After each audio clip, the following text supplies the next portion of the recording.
Bonjour à toutes, bonjour à tous. Aujourd'hui, une nouvelle vidéo test sur la chaîne Le Garage PTS, test d'un véhicule un petit peu moins courant aujourd'hui sur la chaîne, un petit Youngtimer mis à disposition par un des fidèles de la chaîne.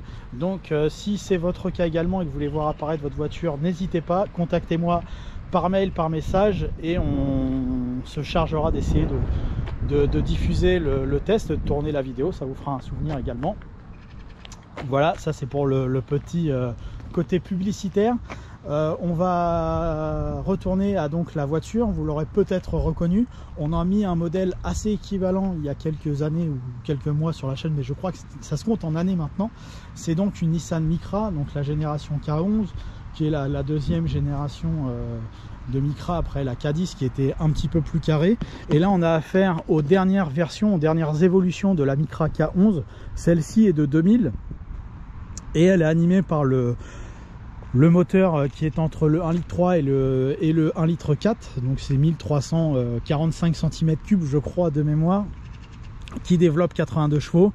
Et donc c'est également la dernière évolution de carrosserie avec les phares un petit peu plus souriants, normalement un petit peu plus orangé que ce qui est ici. Ça s'est un petit peu déteint avec le temps. La calandre un peu plus grosse, un peu plus ouverte, à la façon des dernières Primera, pareil de la fin des années 90, début des années 2000.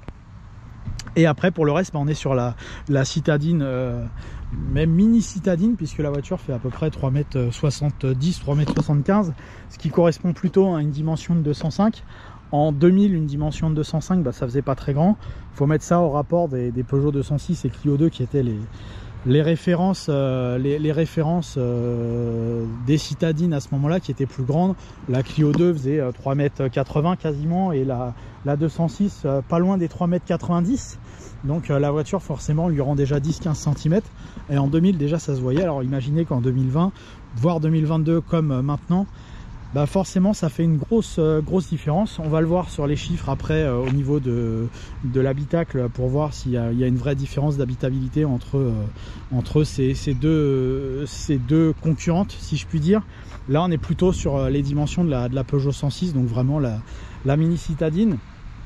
Ils ont malgré tout réussi à caser les 5 portes, et sur cette finition confort on va retrouver en plus des jantes montées en accessoires. Normalement vous avez le logo Nissan sur les jantes, là ils sont partis avec le temps. C'est des jantes qui sont en 14 pouces, donc mais généralement on retrouve les Nissan Micra avec des jantes tôle et enjoliveurs. On a la peinture métallisée sur celle-ci, on a les baguettes de porte avec un design un petit peu original. On a la partie carrée sur la porte arrière, et à l'avant ça s'effile un petit peu pour être très fin, mais on a malgré tout le droit aux protections latérales. On a les rétroviseurs qui sont peints Tonkaise. On peut avoir également les anti-brouillard avant, celle-ci ne les a pas. Donc on est voilà sur une finition intermédiaire, finition confort, je ne sais pas si je l'avais dit. Et à l'intérieur, on a un contraste de couleur avec l'extérieur, ce brun métallisé qui change un petit peu des voitures grises ou bleues habituelles. Et on a un contraste de couleur avec cet intérieur qui tend entre le beige et le gris, avec pareil un équipement assez complet, si je puis dire, avec le double airbag, l'ABS. On a droit à un autoradio, on a des vitres électriques, on a un verrouillage centralisé, une climatisation. Donc on a un équipement assez correct, assez complet pour une voiture de cette génération. Mais aujourd'hui c'est vrai que ça fait un petit peu désuet en termes d'équipement. Et effectivement, quand on s'installe à bord de la voiture, on sent tout de suite la petitesse, on sent tout de suite que la voiture a été conçue au tout début des années 90. Déjà à la fermeture de la porte, le bruit est très métallique, pas du tout feutré. Alors c'est un fait, hein, c'est juste un constat de la voiture, qu'elle soit un peu plus ancienne de conception. c'était le cas avec malgré tout cette touche de modernité, ce volant qui paraît assez imposant, et on a ces formes un petit peu travaillées, ce qui est assez rare sur ce type de véhicule. En général, on a un volant plutôt basique. Là, on a un volant Biton avec airbag et des espèces de matières un petit peu différentes. Alors ça reste du plastique, mais ici on a des surpiqûres, enfin des trous qui imitent un peu le cuir, et pour le confort du conduit, des emplacements pour le pouce. Et en termes d'espace à bord, vu qu'on a une toute petite voiture, on a une très bonne visibilité, donc ça c'est très agréable en ville, évidemment, puisqu'au départ ce sont des voitures de ville, donc qui s'adressent essentiellement à un usage urbain. Le siège est plutôt correct, contrairement à ce que pourrait penser son aspect et le design de la voiture et la petitesse de la voiture. Le siège, malgré tout, est correct. Je ne sais pas si sur long parcours c'est bien, on va essayer de déterminer cela dans quelques minutes sur la route. Mais en tout cas, à la première approche, le siège est bien, la position de conduite est bonne, le genou ne touche pas à ce niveau-là, donc on est plutôt bien. Un peu plus resserré côté gauche, mais là c'est la taille de la voiture qui parle. Donc finalement le bilan de la voiture d'un point de vue habitable à l'avant en tout cas est plutôt correct. Donc on est bien de ce côté-là. On peut voir également le petit tweeter en bas du montant de pare-brise. Et donc sur la partie arrière, on va s'y installer à l'arrière pour voir la différence d'agrément par rapport à l'avant. Alors moi, la première chose qui me vient à l'esprit quand je m'assois à l'arrière de la voiture, c'est que j'ai l'impression d'être assis plus bas qu'à l'avant. Ce qui est assez drôle et pas courant, puisque habituellement les banquettes arrière sont un peu plus hautes pour éviter justement les mal de mer. Et là, j'ai l'impression d'être assis plus bas qu'à l'avant. Donc c'est assez étrange. Alors la simplicité technique de la voiture, on le voit à l'arrière, hein, la porte est très fine. On est vraiment là pour le coup sur une voiture des années 90, des années 80, où tout est simple et rudimentaire. On est sur un véhicule de base, il n'y a pas de fioriture, on a un très gros appui-tête. Donc là, pour le coup, ce que je vois, c'est ça. Si je me penche pas, je vois ça. Évidemment, si je me penche, je vais voir un petit peu mieux. Mais à l'arrière, on est assis assez bas, et on est, je pense, un peu mieux à l'avant qu'à l'arrière. La banquette aussi a cet effet de remonter un peu. J'ai eu ce souci sur une autre voiture que j'ai pas encore diffusée sur la chaîne.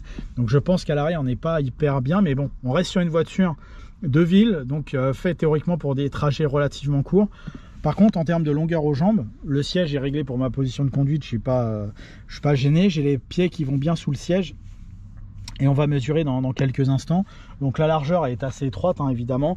Pour une 5 places, on sera très serré à 3 à l'arrière.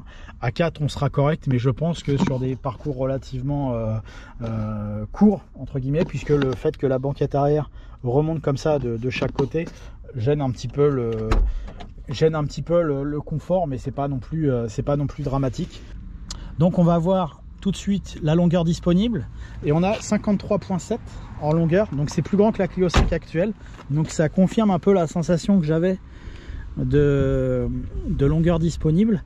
Par contre, largeur, je pense qu'on va être bien inférieur, évidemment. On est à 117, effectivement, c'est pas une grande valeur, ça se vérifie. Les citadines sont plutôt en moyenne à 120, 122, là à 117, on est un petit peu court. Par contre, la longueur disponible pour les jambes est intéressante. Ça se voyait quand j'étais à bord de la voiture, on sentait que j'étais plutôt pas mal. Donc malgré tout, malgré le fait que la voiture ait 30 ans de conception aujourd'hui, puisque oui, la Micra de cette génération fête son 30e anniversaire, et ben on n'est pas ridicule sur l'espace disponible à bord. La partie coffre a cette particularité de s'ouvrir avec la poignée ici, et elle dégage également un coffre assez biscornu, je dirais, avec les roues, les passages de roues qui sont assez apparents, avec les têtes d'amortisseurs à cet endroit là. Donc c'est pour ça que il y a cette découpe. Ça, malheureusement, c'est le fait que la voiture soit assez petite, assez étroite, pardon. On n'a pas de quoi loger et de faire un coffre vraiment carré, sinon on perdrait encore. Par contre, on a un seuil de chargement assez bas, donc on n'est pas trop pénalisé de ce côté là. Et la forme ronde centrale que l'on voit, c'est pour la roue de secours. Et donc en termes de dimension de coffre, bon, bah, il s'est mis en erreur. On va recommencer. En longueur, on est à 47, donc effectivement, c'est pas très long. On paye un peu la bonne place disponible à l'arrière sur le... Et 79 de large, bon ça c'est traditionnel. On paye un peu de longueur sur le coffre. On paye la petitesse du coffre sur la longueur de l'habitacle. On est plus à l'aise pour les passages arrière. Malgré tout, on a une banquette rabattable de tiers 1 tiers. Donc finalement, un bilan correct. Ça, c'est une plage arrière qui n'est pas normalement disponible sur la version confort.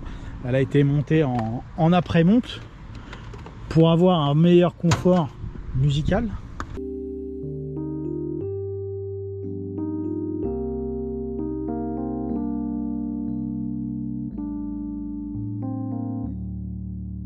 Et donc du point de vue mécanique, on a la particularité chez Nissan sur la Micra en essence d'avoir systématiquement des moteurs à 16 soupapes et à double arbre à cam, ce qui est quelque chose d'assez unique, je dirais, puisque la majorité des moteurs, comme les 106, les Saxo, même la plupart des Clio 2, en tout cas en 2000, elles étaient disponibles qu'avec des moteurs à 8 soupapes. Là, on a quand même la noblesse du 16 soupapes. On va aller voir sur route si celui-ci est suffisamment performant, puisque la puissance disponible n'est pas très élevée pour un moteur japonais multi-soupape. Il y en a des bien plus puissants. Là, on a à peu près 80 chevaux, 82 chevaux. Qui sont disponibles sur ce moteur, donc c'est un moteur qui n'est pas très poussé, mais malgré tout qui a le prestige du 16 soupapes. Donc on va voir si sur la route ça fait une réelle différence par rapport à une 106, un litre 4 par exemple, qui elle fera 75 chevaux et qui était sa principale concurrente sur le marché français.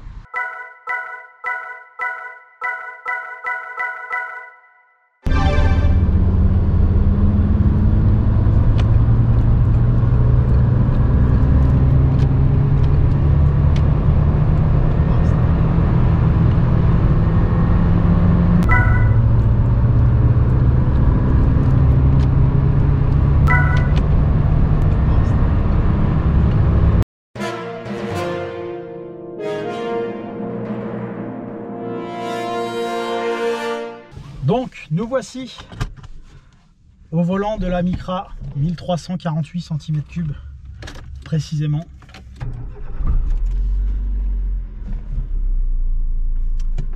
Qui démarre comme un moteur japonais, ça démarre tout le temps.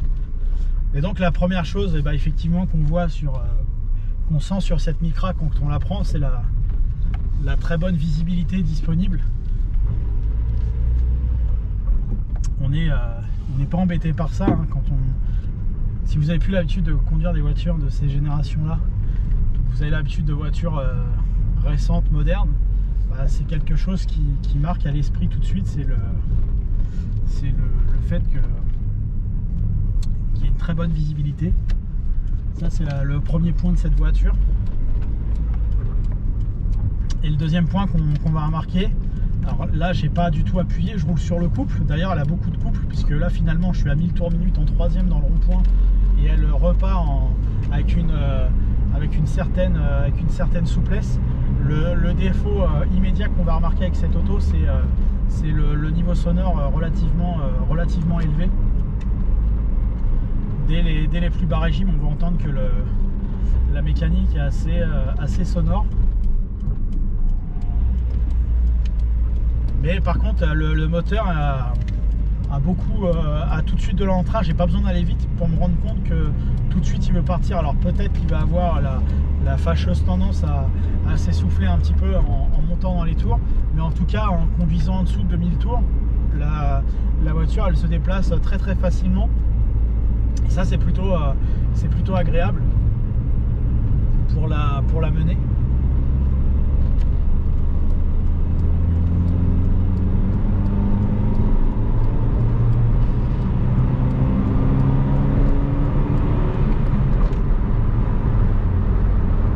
C'est pareil, elle a un certain niveau d'allant. Elle se sent pas, elle se fait un peu pousser des ailes, si je puis dire, par rapport à la version 1 litre. La version 1 litre, il fallait vraiment la forcer pour qu'elle accélère un petit peu, et ça restait très faible. Le moteur était trop juste. Là, ce moteur entre 1 litre 3 et 1 litre 4 est vraiment vraiment très suffisant pour cette voiture. J'ai pas eu besoin de la pousser au maximum pour monter à une vitesse un peu supérieure. Donc je pense que le moteur est plus agréable par exemple qu'une 106.4 qui encore une fois était sa principale concurrente avec les Saxo hein, sur le marché français. Le moteur fait plus agréable. Par contre le châssis est clairement en dessous. On sent qu'elle prend nettement elle prend un petit peu plus de roulis. La suspension est un peu moins suspendue. Et le niveau sonore est aussi beaucoup plus élevé que sur une 106. Là, il y a différents bruits de vent qu'on va entendre qui arrivent sur les rétroviseurs et sur le pare-brise.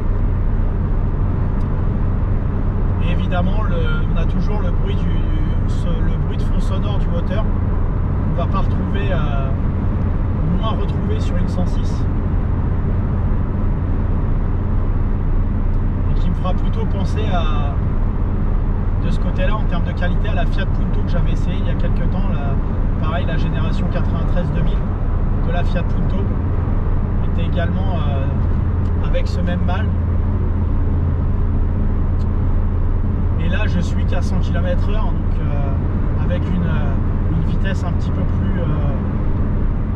plus élevée. Évidemment, le bilan ne ferait que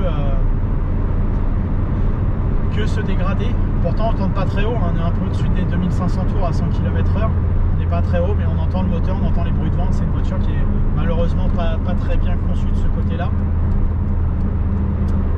Mais le siège reste agréable, c'est ce que je disais,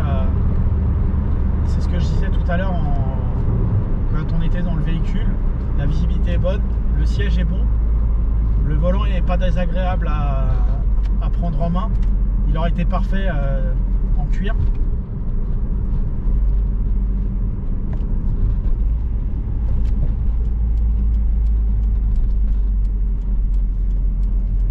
Le freinage est dans la moyenne des voitures de cette catégorie de ces années-là.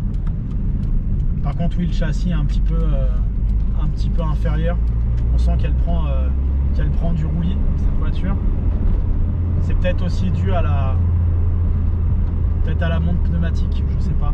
Et c'est vrai qu'en termes de châssis, c'est un peu inférieur aux références de la catégorie de cette époque. Alors c'est pas dangereux non plus, hein, loin de là, mais on aurait aimé pour l'accompagner avec ce moteur qui donne, puisqu'il est sonore et puisqu'il est multi-soupape, et qu'il prend dès les plus bas régimes, on aurait aimé avoir un châssis plus à la hauteur. Et avec ça, on aurait pris un plaisir de conduite peut-être un petit peu supérieur. Après, pour le reste, la qualité des matériaux est assez semblable aux autres citadines de la même époque. Il y a différents niveaux de qualité de matériaux dans l'habitacle. Il y a du plastique très très basique, hein, comme ceux des aérateurs. D'ailleurs, celui de droite a subi les affres du temps au bout de 22 ans. Et puis d'autres sont un peu meilleurs, comme le volant par exemple, qui est assez rembourré, assez gonflé.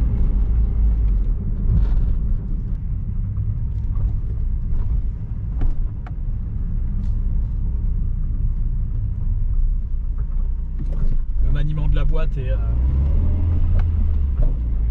assez précis. On se fait doubler par des vélos à 40.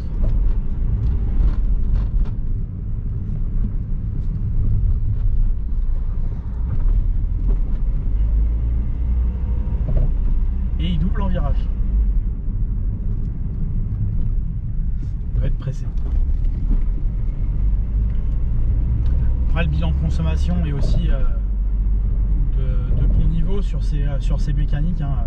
Ça c'est normal, on est sur un moteur multi-soupape avec un poids assez contenu, hein, aux alentours de 900 kg, donc on va pas avoir une très grosse consommation de carburant sur cette voiture.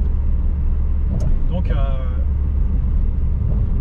c'est une voiture qui est bien plus agréable à mener qu'en version 1 litre.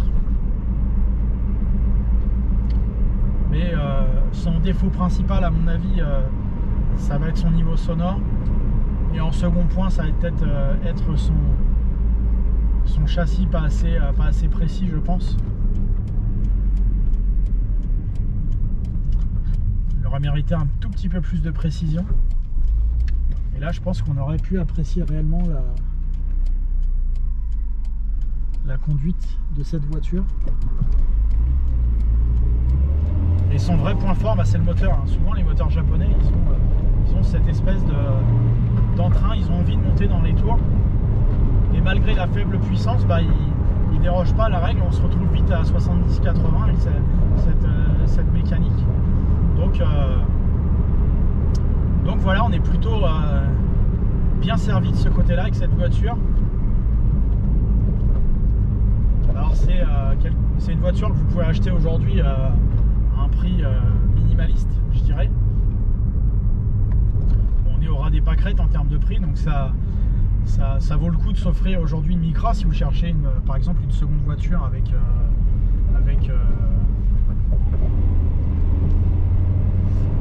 si vous cherchez une seconde voiture, ça peut valoir le coup de s'offrir une Micra, parce que c'est une voiture qui globalement est fiable et posera pas de problème particulier.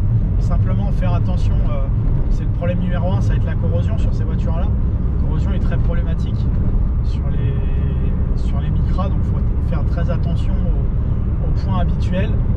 Le deuxième point qui est assez embêtant, c'est par rapport à une 106, ça va être la disponibilité des pièces, est beaucoup plus difficile à trouver si vous êtes à la recherche de pièces un petit peu spécifiques.